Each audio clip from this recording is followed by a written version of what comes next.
episode of The Wildlife Man, we will explore some exotic animal habitats in the Headhunter Islands of the South Pacific.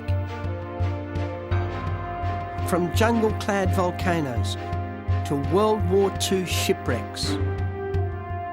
Our goal is to film the huge diversity of creatures we encounter and hopefully find the marine monsters that the early mariners greatly feared and called the devilfish.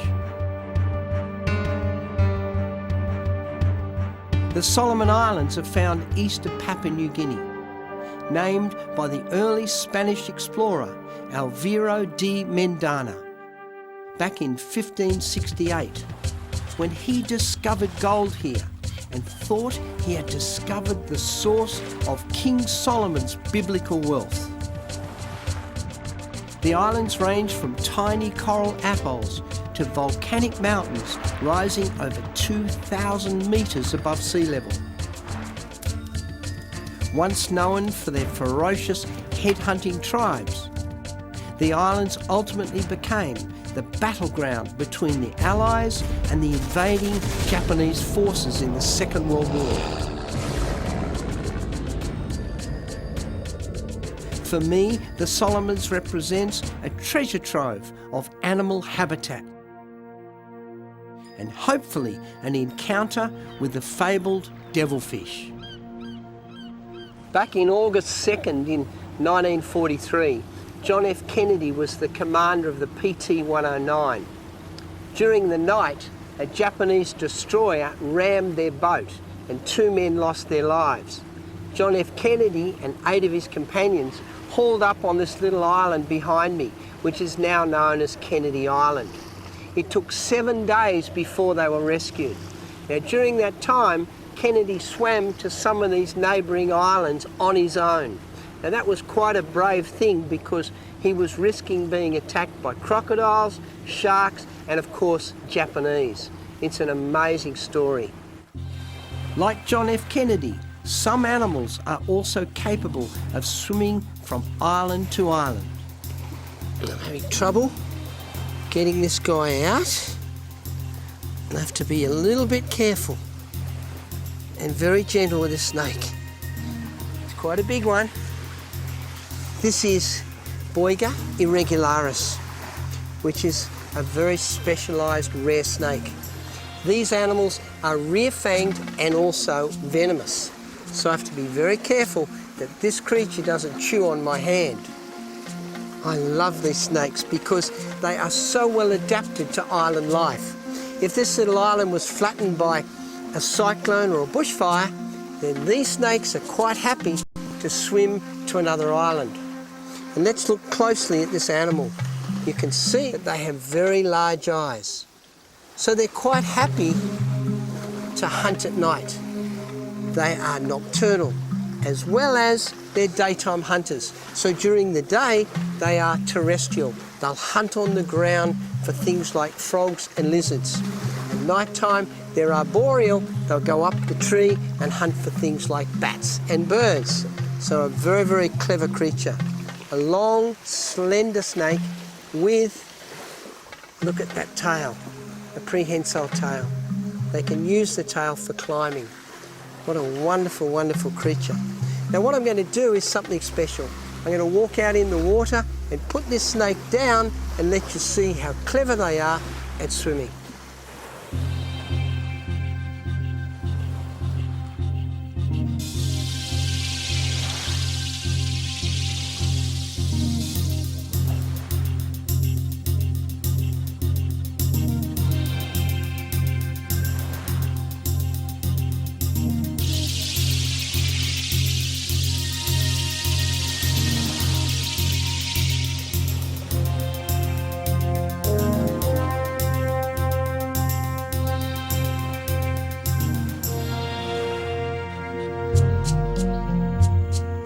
Near the river mouths are the forbidding mangroves, not a comfortable place for humans, but an important habitat for many wonderful creatures, especially reptiles.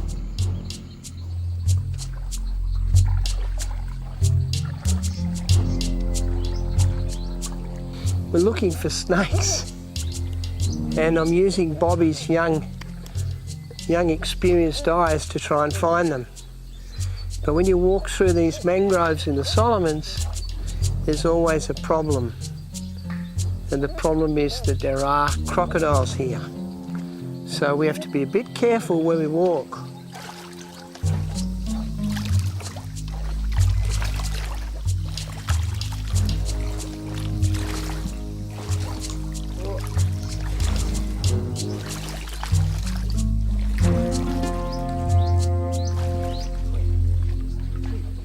Oh, okay. Well done, Bobby. I'll try and catch him. If I can just get up in here. Now, I don't want him to get too high. Come over this side, Bobby.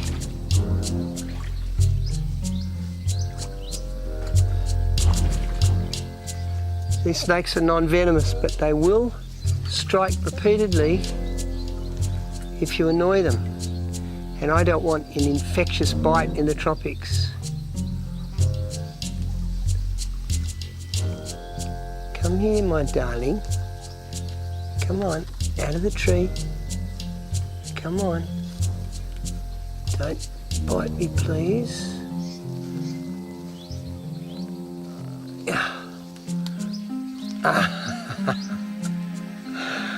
Look at that. Well done, Bobby. That's great spotting. How you saw that, I don't know. You can see the cryptic coloration. Look at this amazing snake. Now, if I put it against the tree, in fact, I'll let him climb this tree so you can see him. Look at him. So hard to see. That is perfect camouflage. This is Candoa Caronata, which is a species of tropical boa, a boa constrictor. Now the difference between boa constrictors and pythons is these guys are live bearing when the pythons lay eggs. You can see that little prehensile tail for climbing. What a gorgeous little Solomon Island snake. Look at him wrapping around my hand. Beautiful. At this size, these snakes would feed mostly on frogs. So when they crawl around these mangrove swamps here, they could find lots and lots of frogs to feed on. When they get bigger and they'll grow to over 1 metre and much thicker, then they can kill things like birds, bats, lizards, and even bush rats. And they wrap a coil around them, stop them breathing, constrict, and then separate the jaws and swallow.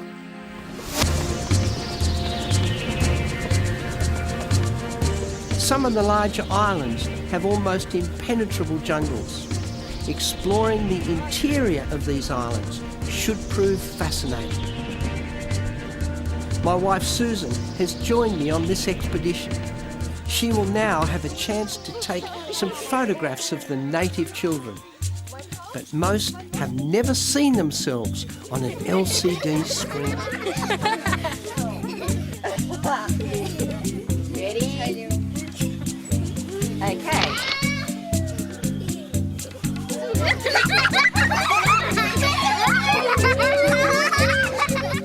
Okay, see this one?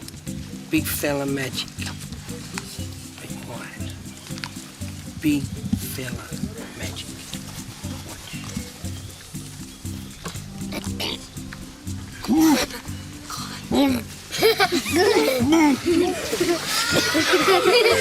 Nakuha no. Ah, once again, I might be sick. Once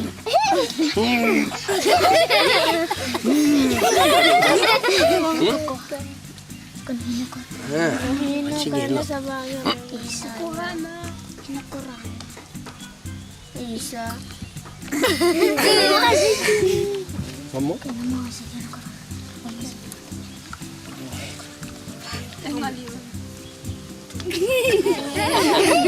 One more.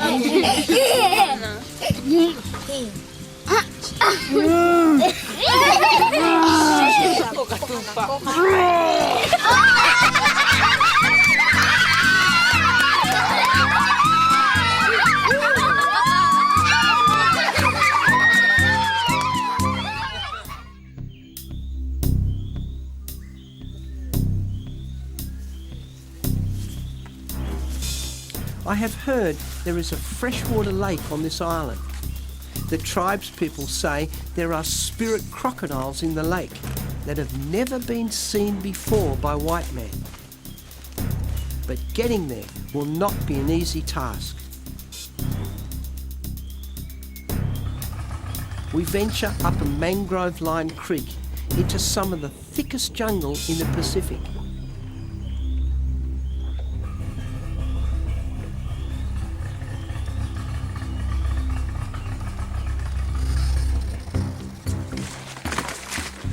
Then a flooded jungle makes the going far harder, with a very real risk of crocodile attack.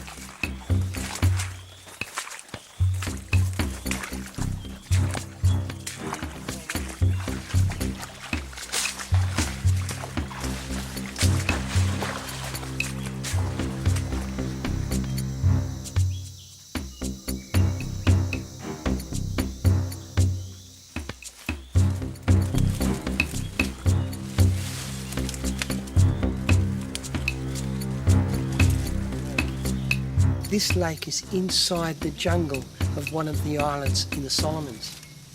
As far as we know, it's never been filmed. And we heard there were crocodiles here. And that didn't make any sense because there's nothing to feed on. We can only assume that there is some way they can get from this lake to the open ocean.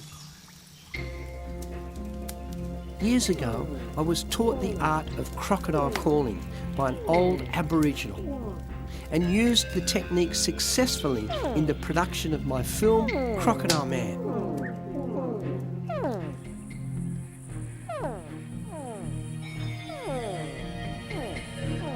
By mimicking the sounds of hatchlings in distress, baby crocodiles literally scramble over each other to come towards me.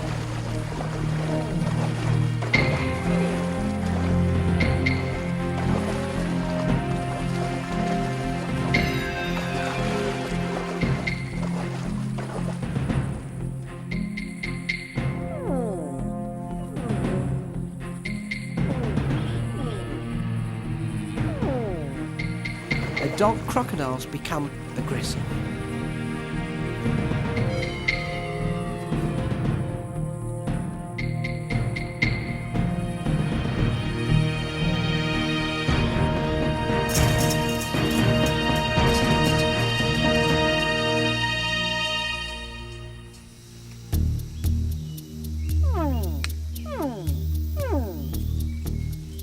By using the crocodile calling technique here, I should be able to attract the crocodiles in this lake to surface and come within range of our cameras.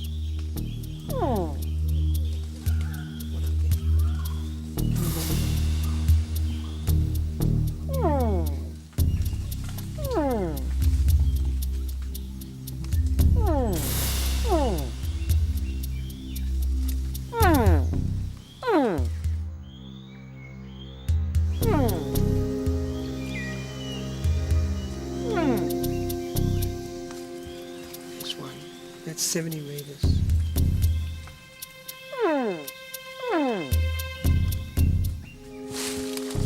My calling is working, and I'm delighted we are achieving footage of crocodiles that have probably never been filmed before.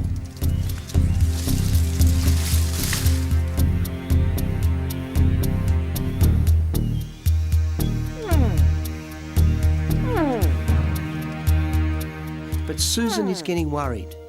A submerged crocodile could ambush me from the bank's edge.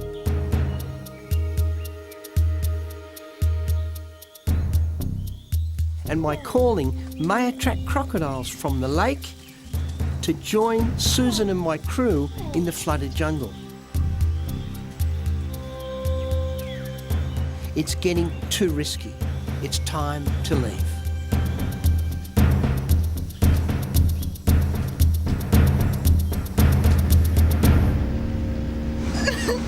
I don't like it on there. Can you feel it? Yes, I can feel it moving. Yeah. Can you feel all the legs? Yeah. Do you want me to take it off? Yes. Do you like it on there? Why are you stabbing your foot? Because I want you to get it off. Don't, it'll bite. If you move your leg, it'll bite. Do you want me to take it off? Okay, I'll take it off. There you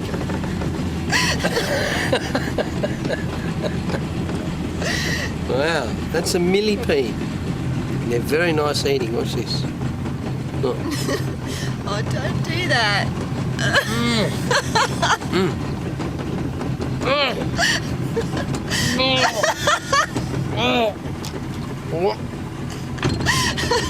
You shouldn't eat them. See all the little legs? Yeah. Can I put him on your leg? No, not again. Okay. We'll put him in my pocket. By 1942, the Imperial Japanese war machine had swept around the Pacific Rim. It was here in the Solomons that the Allies fought a bloody campaign that turned the tide of the Second World War in the Pacific.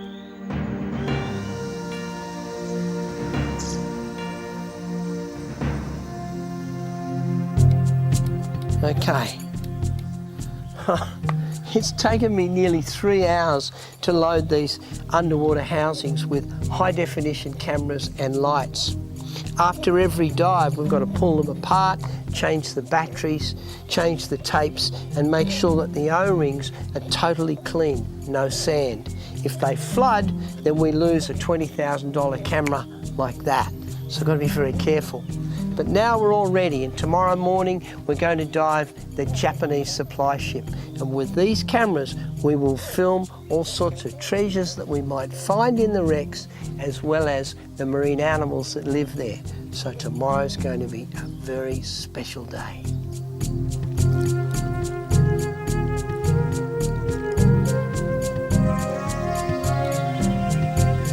You can see behind me the steel mast of the Cassie Maru, a Japanese cargo ship, one of the most accessible shipwreck dives in all of the Solomon Islands. During the Second World War, the Americans bombed this ship and it sank right here. Like all shipwrecks of the Solomons, it's an artificial reef and it supports a multitude of marine life. So we're going to dive the Cassie Maru and see what we can find.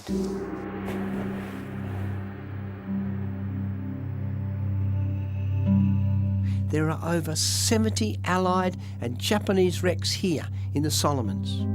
Most are too deep for scuba diving. But the Cassie Maru is in relatively shallow water.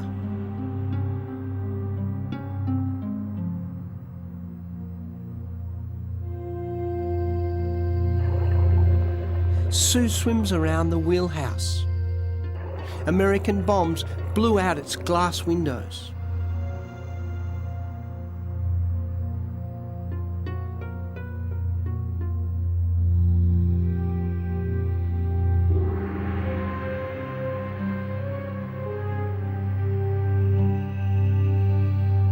She is not alone. Grey reef sharks are patrolling the steel hull. Their body language tells me our presence is not completely welcome.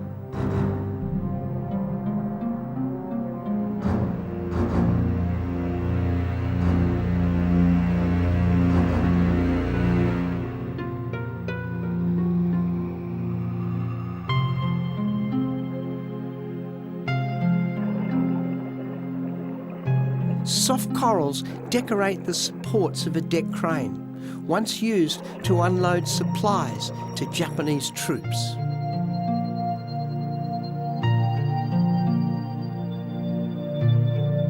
A tomato clownfish adds his colour to a rare white anemone that anchors itself to the wreck's deck.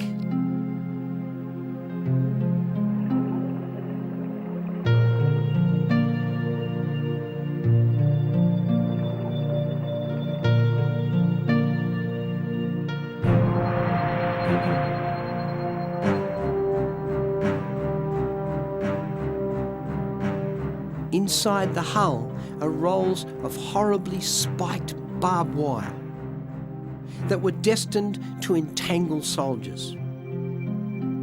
They are now the habitat of striped angelfish.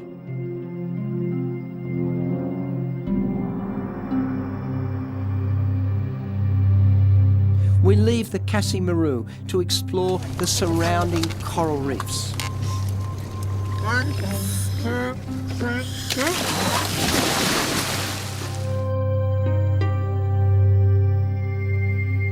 I follow Susan down to one of the most beautiful gardens of soft coral I have ever seen.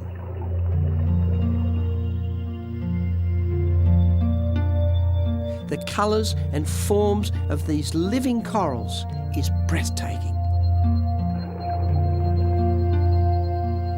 The architecture of these soft corals amazes me. Some, like the Gorgonian, spread fan-like against the current.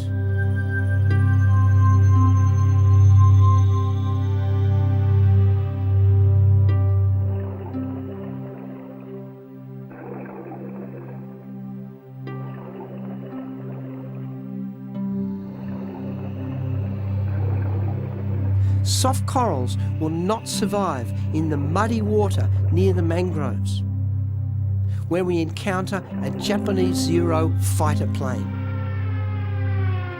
Its shape slowly comes into focus in the brackish water.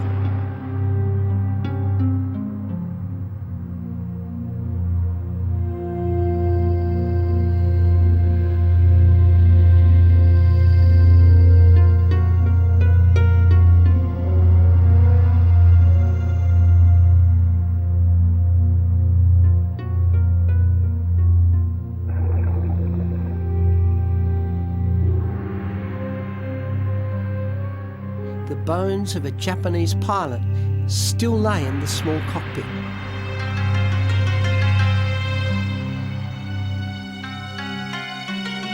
After all these years, the wreckage is surprisingly intact. And once again, a war wreck becomes the habitat of life. A yellow crinoid feather star raises its sticky arms to trap tiny suspended prey.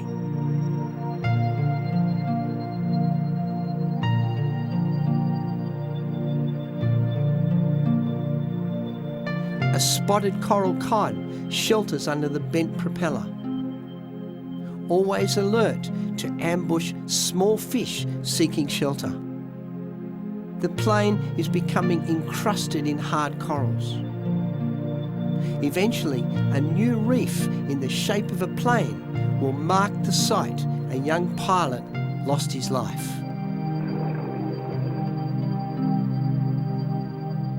My grandfather came to these islands before the Second World War, back in the early 1900s, to gain a labour force for a Malaysian rubber plantation. Headhunters killed one of his crew.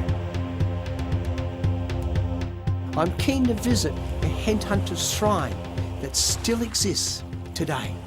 Now we've come across to this little village because this old man here, who's an elder of this tribe, his name is Eddie, and he's the custodian of Skull Island, which is a very special spiritual place where the headhunters that used to live in this region used to store the skulls of the chiefs and warriors that they killed. And we're going to go to Skull Island, but we had to get permission from Eddie first before we go, so we pay our respects here. Before we leave this village, I can't resist a game of tug-of-war with the children. Now wait.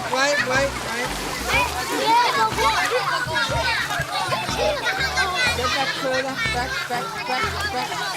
back.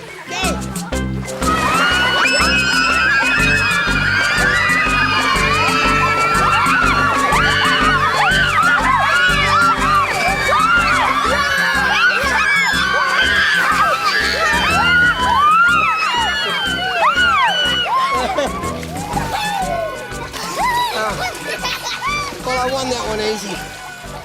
Us Aussies are pretty tough. These little Solomon Island kids haven't got the strength.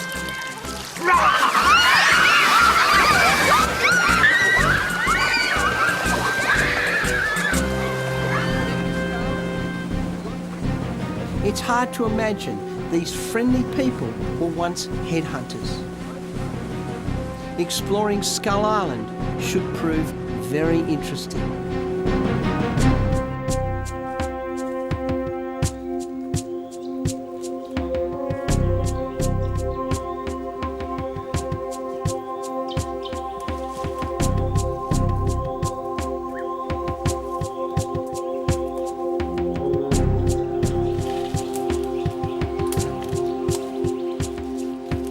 Okay, we found what we were looking for.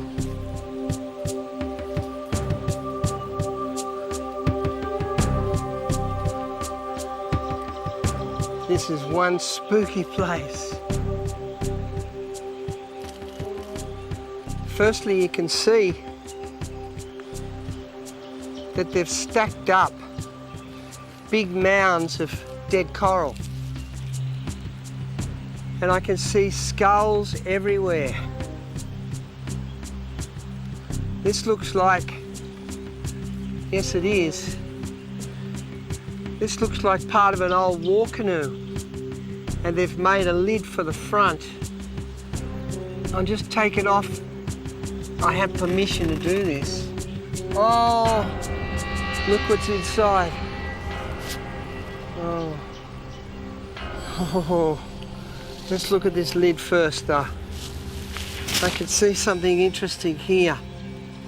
It's been carved probably 100 years ago now. And on the top is a warrior. And I can see the face, the angry face of a warrior, with the earlobes all stretched and pierced, probably with coral money decorations through the ears. It looks like a club in one hand. It's quite heavy, this lid. I'll put it down very gently and let's look inside. You can see there are numerous skulls here. In fact, all the way along this big mound of dead coral are little caves made up of coral itself, and inside each cave there are numerous skulls. We'll have a look at some. Put this one back. Let's have a look over here.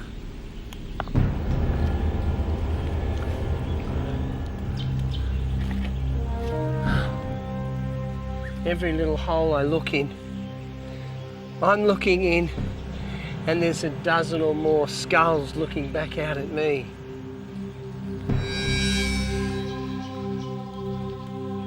And again, I'm seeing skulls that have been smashed. This one probably took numerous blows to the skull, this one a single blow. If I was killed by a headhunter, I'd prefer to die that way rather than cop a spear in the stomach.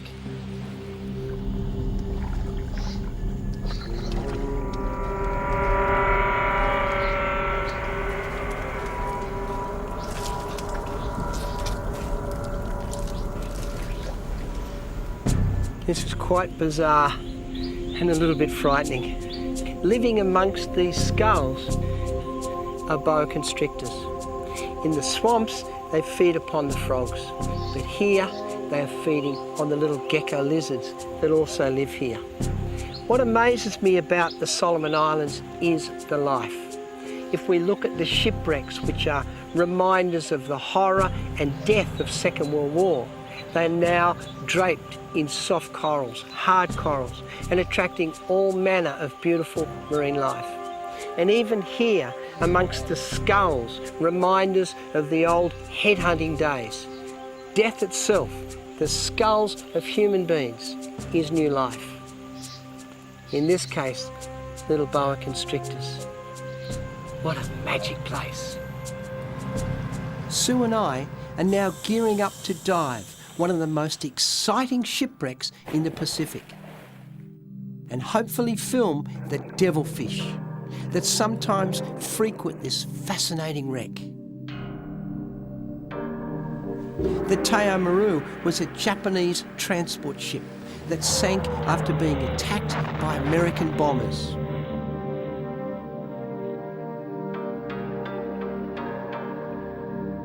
This massive wreck is over 140 metres long and literally dwarfs Sue and I as we descend into the cargo hull.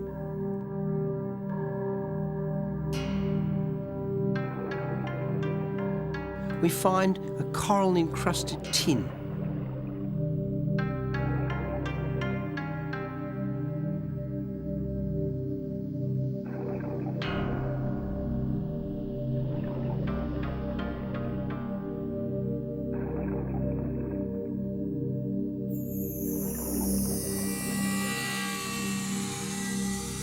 Inside is a badly perished gas mask.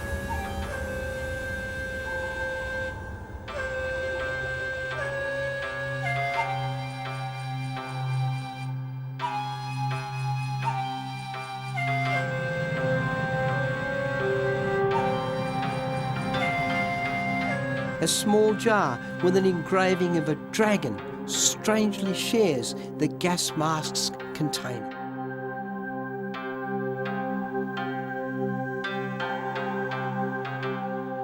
We replace the relics carefully and penetrate further inside the wreck.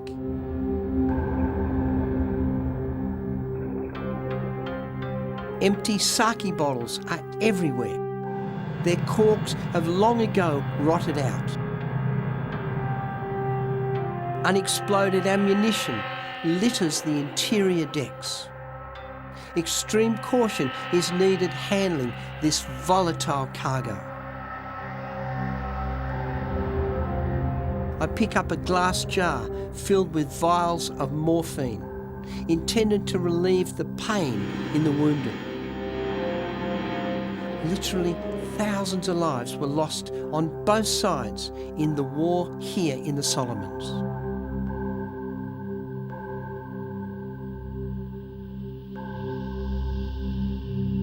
Sue follows me through a narrow doorway into the darkness of a storeroom.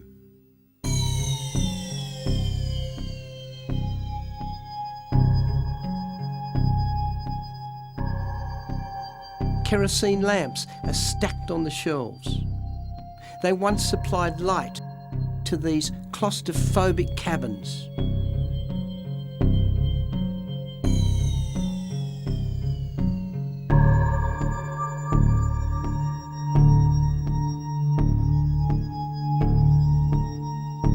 But now they are succumbing to the cancer of rust.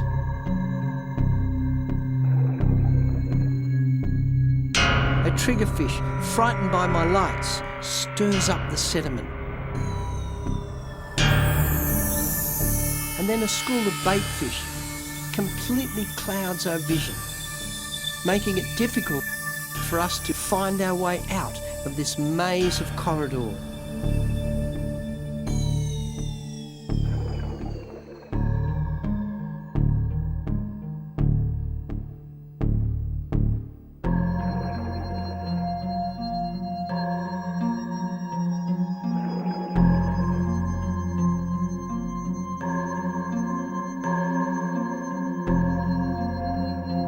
The Cassie Maru represents a haven for marine life. Huge schools of fish are attracted to this wreck. Surgeonfish and silver trevally being the most common species. But there is no sign of the devilfish that frequent this amazing shipwreck. We will have to continue our search elsewhere. Now, exploring the animal habitats of the Solomon Islands was extremely exciting, but we never managed to encounter the mysterious devilfish that sometimes visit the shipwrecks that we dive. So we've come here, Lady Elliot Island, a little coral cay on the southern end of the Great Barrier Reef. The pristine coral reefs here support a huge diversity of marine animals, and the giant devilfish are frequently seen. Hopefully, we will come face to face with the monstrous creatures that we so passionately want to film.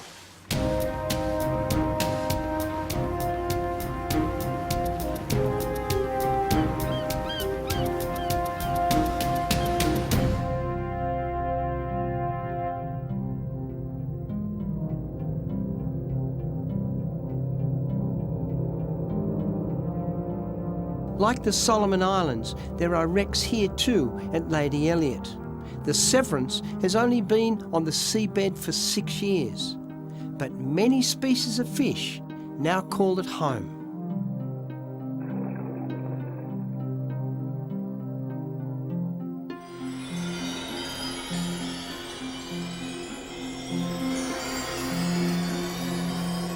Snapper and sweetlips take shelter under the bow. A very rare shovel-nosed shark lays half buried in the sand, hoping for a tasty lobster to come by.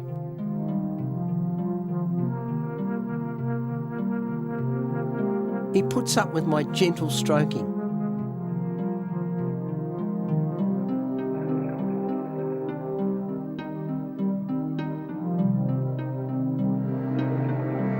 Then departs into the blue.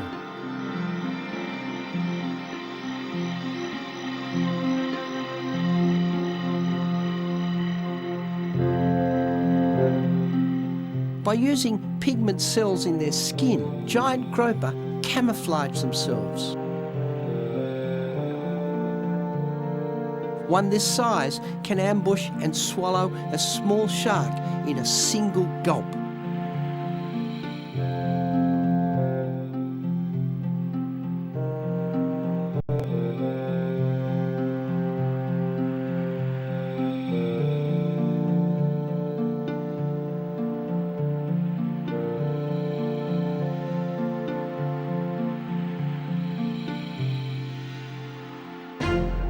Further along the reef, we find caves with resident nurse shark. Nocturnal hunters that can literally suck lobsters and octopus into their crushing jaws.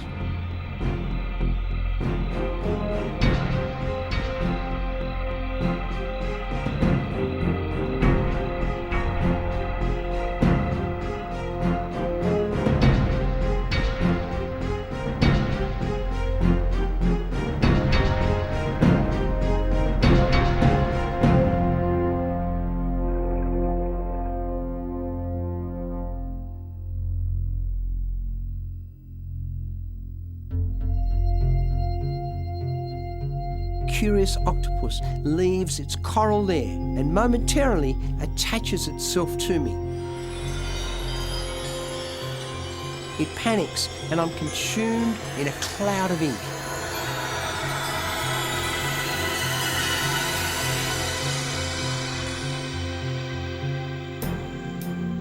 I film a bull stingray as it explodes from the sand.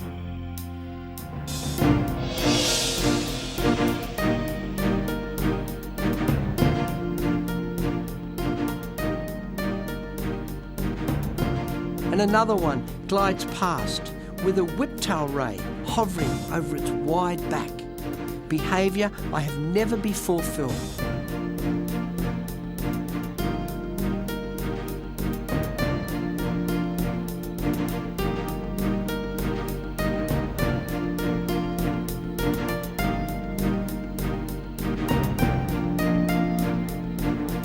The bull ray becomes annoyed at my presence and buries himself. His powerful body causes an undersea sandstorm.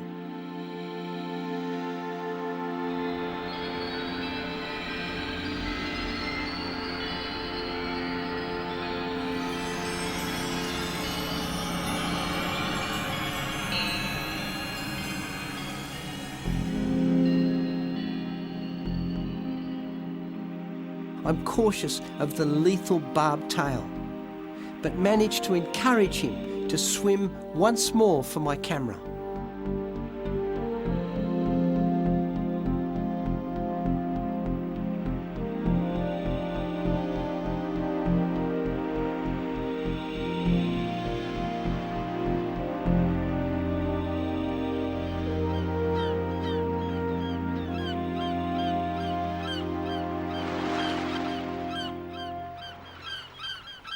Well, we've dived the shipwreck and the beautiful coral reefs here at Lady Elliot Island and experienced a wonderful diversity of marine life.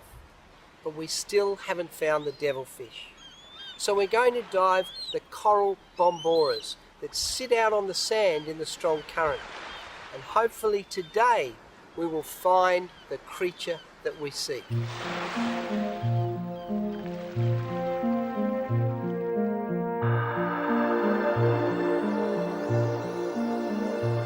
I descend once again to the sea floor and am delighted to encounter a huge loggerhead turtle, possibly over 150 kilograms in weight. These heavyweight turtles use their powerful jaws to crush up mollusks.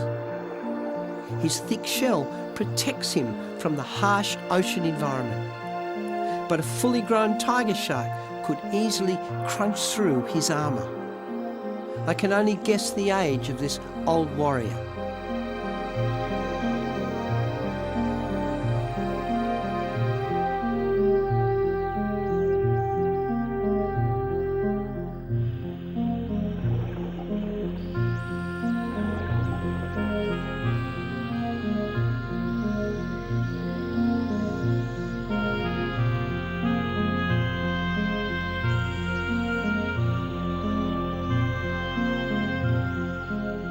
A strange shape appears from the blue. A devilfish swims past my cameraman Mark Mountain and comes directly towards me.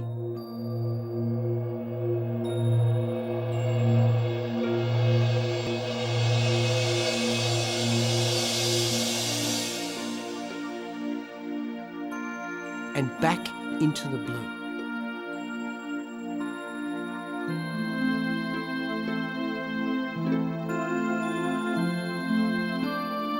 I swim to the top of a coral bommy and hope he will return.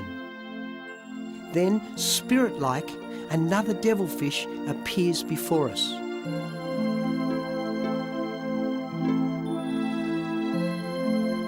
Early sailors called these giants devilfish because they mistook the cephalic lobes on the front of the head to be horns.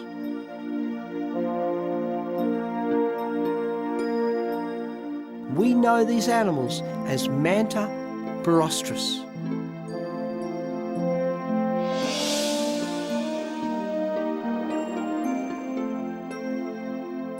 Giant mantas are cousins to the shark, but harmless to man.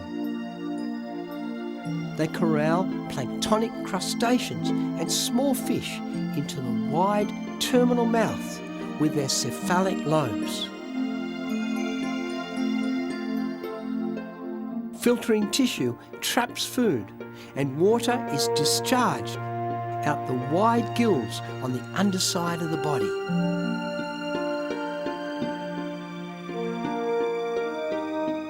Below me, two more mantas hover over the seabed, then glide up to inspect me.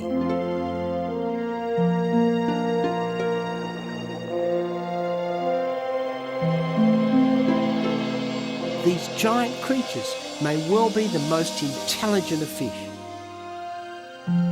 Scientists have discovered the brain size of the manta rivals that of a marsupial. The blood capillaries surrounding the large brain even supply blood at a temperature above ambient. An even larger manta arrives. A massive animal, possibly 5 metres wide and weighing over 800 kilograms.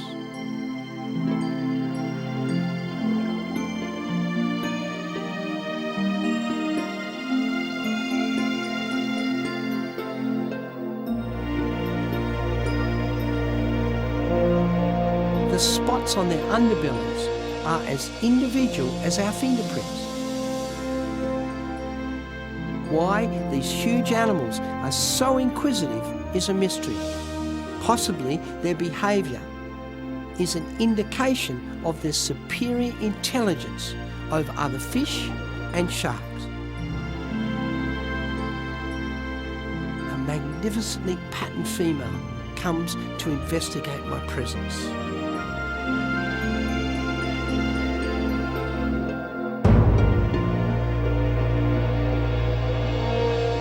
A male closely shadows her. He mimics her every move. I'm in awe of these graceful, mysterious creatures as they dance before our cameras.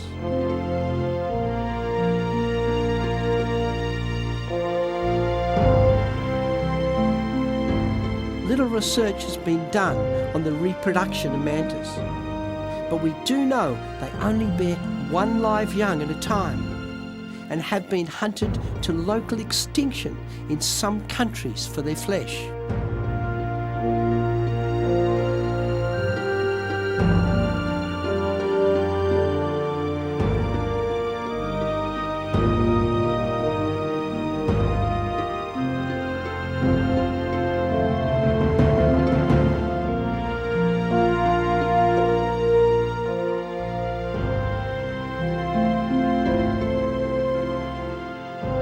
The early mariners feared the mantas and associated them with the devil, when in fact they are intelligent, highly developed marine predators that add beauty and wonder to our ocean world.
Millipede. They're very nice eating. Watch this. Look. Oh, don't do that.